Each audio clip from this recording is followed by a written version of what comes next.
My channel Gurukul शिक्षा केंद्र। I hope आप लोग अच्छे होंगे। मैं अजय कुमार यादव और आज मैं आपके लिए लेकर आया हूँ 9th क्लास का NCERT परमेंट 10.4। इससे पहले 3 बताया था और मुझे उम्मीद है कि ये थ्योरम भी आपको पसंद आएगा।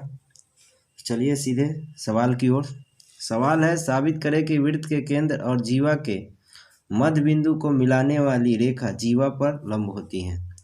सबसे पहले इसमें चर्चा है वृत्त, तो हम एक वृत्त बनाएंगे और उसका केंद्र ओ लिख दिए हैं। उसके बाद बोल रहा है जीवा के मध्य बिंदु। अब एक जीवा है, उसमें जो हमने जीवा ए बी ले लिया है। अब मध्य बिंदु क्या है, पी ले लिए हैं। मध्य बिंदु को मिलाने वाली रेखा जीवा पर लंब होती है। तो सबसे पहले इसमें हम लोग को करना क्या रहता है, थ्योरम पोर्शन में जो दिया है उसको लिखना पड़ता है। तो वृत्त की चर्चा है और जीवा की चर्चा है, तो उसके बारे में हम लोग यहाँ पे लिख लेते हैं। तो माना कि ओ केंद्र वाला एक वृत्त है जिसमें ए बी जीवा है, जिसका मध्य बिंदु पी है। जो ए बी जीवा है उसका मध्य बिंदु हमने पी मान लिया। मध्य बिंदु का मतलब यहाँ पे हमने मान लिया है कि ये जो बिंदु पी है, पी से ए की जो दूरी है पी से बी की दूरी के क्या है, बराबर है। मध्य बिंदु का मतलब यही होता है। तो हमने यहाँ पे लिख लिया है कि ए पी बराबर क्या है, पी बी है। अब क्या कर रहे हैं, ओ को पी से मिला दिए हैं, तो ये दिया हुआ था। अब सिद्ध क्या करना है, सिद्ध करना यह है कि जीवा, यहाँ पे देख सकते हैं मध्य बिंदु को मिलाने वाली रेखा जो है जीवा पर लंब होती है। ये मध्य बिंदु है और इसको मिलाने वाली ये रेखा जो है ओ पी जीवा ए बी पर क्या है, लंब है। तो हमने यहाँ पे लिख दिया ओ पी लंब। ये लंब का साइन है, किस पर लंब है, ए बी पर। ये हम लोग को साबित करना है। साबित करने के लिए हम लोग को फिगर में कुछ चेंजिंग करना होगा। और यहाँ से एक सर्कल खींच लेते हैं, सॉरी त्रिज्याएं खींच लेते हैं। केंद्र से परिधि पर जो लाइनें खिंचाते हैं वो त्रिज्याएं होते हैं। ये दोनों क्या होते हैं, बराबर होंगे, क्योंकि दोनों त्रिज्याएं हैं। तो सबसे पहले हम लोग बनावट में लिखेंगे, क्या किए, ए ओ और ओ को बी से मिलाया। यहाँ पे लिख देते हैं ए ओ एवं ओ बी को मिलाया। जो हमने बनावट में किया वो लिख दिया। उसके बाद अब हम लोग प्रमाणित करते हैं, साबित करके दिखाते हैं। साबित करने के लिए हम लोग को फिगर में देख सकते हैं 2 त्रिभुज बन रहा है। दोनों त्रिभुज में चलते हैं, 2 त्रिभुज लेकर चलते हैं, तो ये दोनों साबित हो जाएगा कि ये परपेंडिकुलर है, मतलब लंब है एक दूसरे के। तो त्रिभुज में चलते हैं ए पी ओ में, त्रिभुज ए पी ओ एवं त्रिभुज बी पी ओ में। त्रिभुज ए पी ओ और बी पी ओ दोनों त्रिभुज में चलते हैं, तो क्या हो जाएंगे, इस त्रिभुज में ए ओ, इस त्रिभुज में ओ बी ओ के क्या हो जाएंगे, बराबर हो जाएंगे। क्या है, रेडियस है, त्रिज्या है। ओ पी बराबर हो जाएंगे ओ पी, कॉमन भुजा है दोनों त्रिभुज के लिए। उसके बाद ए पी पी मध्य बिंदु है जीवा ए बी का, इसीलिए ए पी बराबर है पी बी का।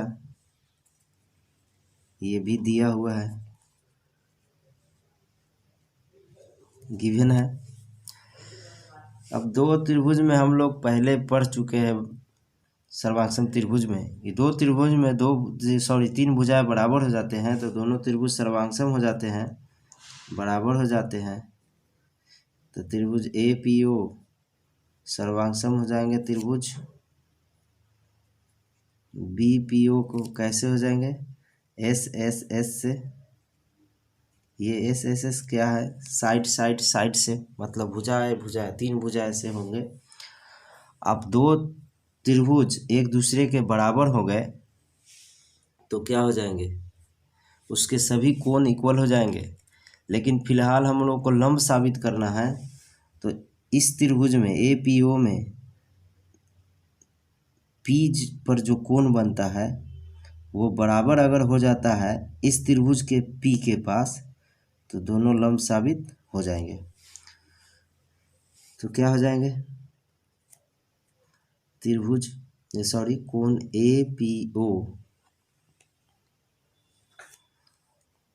APO बराबर हो जाएंगे कोण BPO के। समीकरण फर्स्ट। अब हम लोग क्या जानते हैं, ये दोनों कोण एक रेखा है AB, और AB एक रेखा है, तो ये वाला कोण और ये कोण, दोनों कोण को अगर जोड़ देते हैं तो 180 डिग्री हो जाएगा। इसलिए क्या लिखते हैं, चूँकि कोण APO प्लस कोण BPO अगर दोनों को जोड़ देंगे तो क्या हो जाएगा, 180 डिग्री।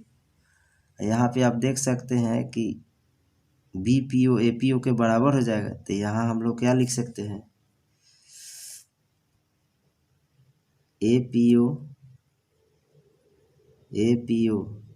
यहाँ भी हो जाएगा कोण APO। ये दोनों को जोड़ देंगे तो 2 APO हो जाएंगे, तो 180 कट जाएगा 2 से, तो क्या आ जाएगा, कोण APO का मान क्या आ जाएगा, 90 डिग्री। और जैसी कोण APO का मान 90 डिग्री हो जाएगा, तो आप फर्स्ट में देख सकते हैं, यहाँ पे लिख देते समीकरण फर्स्ट से, APO अगर 90 डिग्री होता है तो आप समीकरण फर्स्ट में देखिए, APO बराबर है BPO के, तो ये भी हो जाएंगे 90 डिग्री। तो कोण BPO का मान भी क्या हो जाएंगे, 90 डिग्री। और जब आप देख सकते हैं कि APO 90 डिग्री हो गया, BPO भी 90 डिग्री हो गया, तो लंब समद्वि भाजक तो होगा ही, क्योंकि जब भी कोई रेखा दूसरे रेखा पर लंब होता है तो 90 डिग्री के साथ होता है। तो इसीलिए हम लोग कह सकते हैं, साबित कर सकते हैं कि क्या है, त्रिभुज OP लंब है किस पर, AB पर। ये हम लोग को प्रूफ हो गया। तो मुझे उम्मीद है कि आपको ये थ्योरम समझ में आया होगा। अगर किसी तरह का प्रॉब्लम है तो कमेंट करें। मिलते हैं अगले वीडियो में। धन्यवाद।